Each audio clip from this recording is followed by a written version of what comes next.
1. Saya kali ini sedang mengerjakan tugas mata kuliah agama yang berjudul macam-macam hadis. Ditinjau dari jumlah orang yang melewatkan hadis ada 3 macam, yaitu hadis mutawatir dan hadis ahad. Macam-macam hadis yaitu hadis mutawatir adalah hadis yang diriwayatkan oleh sejumlah orang yang cukup banyak yang tidak mungkin melakukan kebohongan bersama. Hadis masyhur adalah hadis yang diriwayatkan oleh 4 atau 5 orang saja yang tidak mungkin berbuat bohong. Selanjutnya 3 yaitu hadis ahad, hadis yang diriwayatkan oleh orang perorangan yang jumlahnya sedikit. Ditinjau dari segi kualitas, hadis ada 4 macam. Yang pertama yaitu hadis sahih. Hadis sahih yaitu hadis yang sanadnya bersambung, tidak bertentangan dengan riwayat hadis yang lebih kuat, tidak diriwayatkan oleh orang yang fasik serta diriwayatkan oleh orang yang adil, kuat hafalannya dan baik agamanya. Menurut Ibnu Al-Salah, hadis sahih adalah hadis yang sanadnya bersambung, muttasil melalui riwayatannya orang yang adil dan dabitnya dari orang-orang yang adil dan dabitnya sampai akhir sanad tidak ada kejanggalan dan tidak berilat.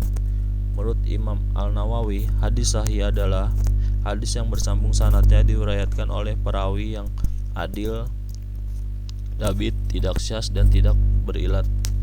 Dari definisi di atas dapat dipahami bahwa syarat-syarat hadis sahih adalah 1. Sanadnya bersambung, 2. Perawinya bersifat adil, 3. Perawinya bersifat dabit, 4. Matanya tidak syaz, 5. Matanya tidak mengandung illat. Selanjutnya itu hadis hasan. Hadis hasan adalah hadis yang jauh berbeda dengan hadis sahih. Bedanya adalah orang yang meriwayatkan tidak sepopuler perawi hadis sahih, namun yang lebih kuat bagaimana dikungkan oleh Ibnu Hajar Al-Asqalani dalam An-Nukhbah, yaitu kabar ahad diriwayatkan oleh orang yang adil, sempurna kedabitannya, bersambung sanadnya, tidak berilat dan tidak ada syaz, dinamakan sahih lidzi. Jika kurang sedikit kedabitannya disebut hasan lidzi. Dengan kata lain, hadis hasan adalah hadis yang bersambung sanadnya diriwayatkan oleh orang adil, kurang sedikit kedabitannya, tidak ada keganjilan syaz dan tidak ilat. Kriteria hadis hasan hampir sama dengan hadis sahih. Perbedaannya hanya terletak pada sisi kedabitannya. Hadis sahih kedabitannya seluruh perawiannya harus jam, sedangkan dalam hadis hasan kurang sedikit kedabitannya jika dibanding dengan hadis sahih.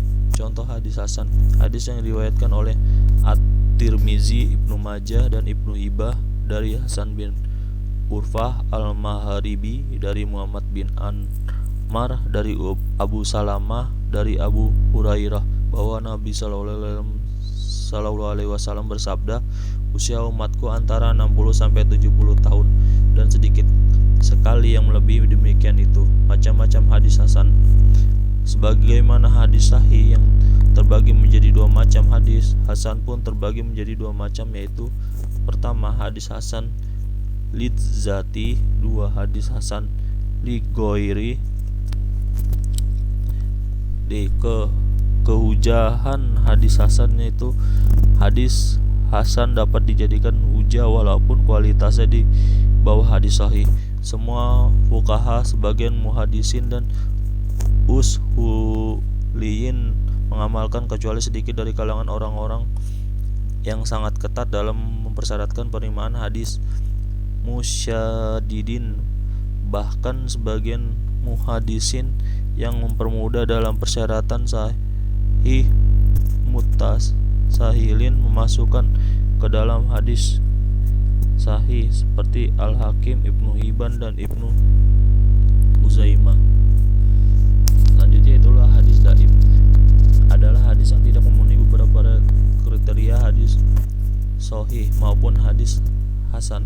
Hadis dhaif bagian dari hadis mardud. Dari segi bahasa, dhaif berarti lemah, lawan dari al-qawi yang berarti kuat. Kelemahan hadis dhaif ini karena sanad dan matanya tidak memenuhi kriteria hadis yang kuat diterima sebagian hujah. Dalam istilah hadis dhaif adalah adalah hadis yang tidak menghimpun sifat hadis hasan sebab satu dari beberapa syarat yang tidak terpenuhi, atau definisi lain yang bisa diungkapkan mayoritas ulama. Hadis yang tidak menghimpun sifat hadis sahih dan hasan. Jika hadis dhaif adalah hadis yang tidak memenuhi sebagian atau semua persyaratan hadis hasan dan sahih, misalnya sanadnya tidak bersambung, mustahil, para perawinya tidak adil dan tidak dabit, terjadi keganjilan baik dalam sanad ataupun matan syaz, dan terjadinya cacat yang tersembunyi pada sanad atau matan.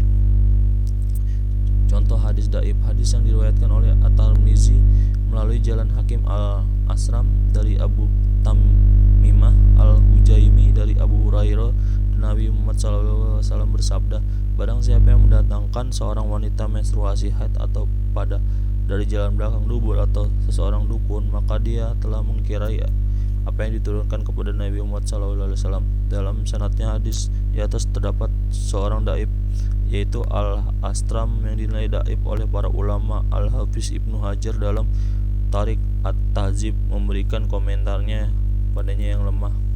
Selanjutnya itulah hadis maudhu. Hadis maudhu adalah hadis palsu atau yang bukan bersumber kepada Rasulullah SAW. Hadis palsu diistilahkan sebagai hadis maudhu. Di tempat lain istilahnya adalah muzayyaf. Suyuhudi mendefinisikan hadis palsu sebagai pernyataan atau pernyataan yang sesungguhnya bukanlah hadis Nabi SAW, tapi beberapa kalangan menyebutnya sebagai hadis Nabi SAW.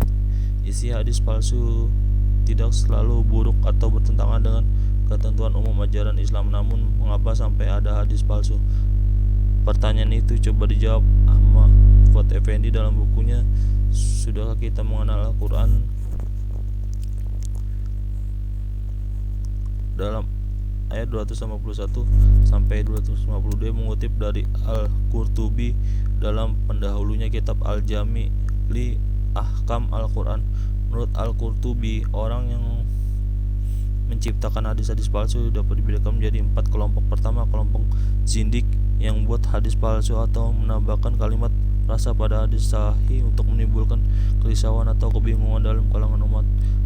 Kedua, yaitu pengikut fanatik sebuah mazhab atau golongan yang membuat hadis palsu untuk menguatkan mazhabnya. Ketiga, orang yang putus asa dalam menganjurkan kebaikan dengan maksud membuat hadis palsu tentang suatu perbuatan. Dia ingin agar umat Islam terdorong untuk melakukan perbuatan tersebut.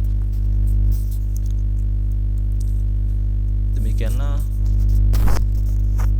presentasi saya tentang macam-macam hadis.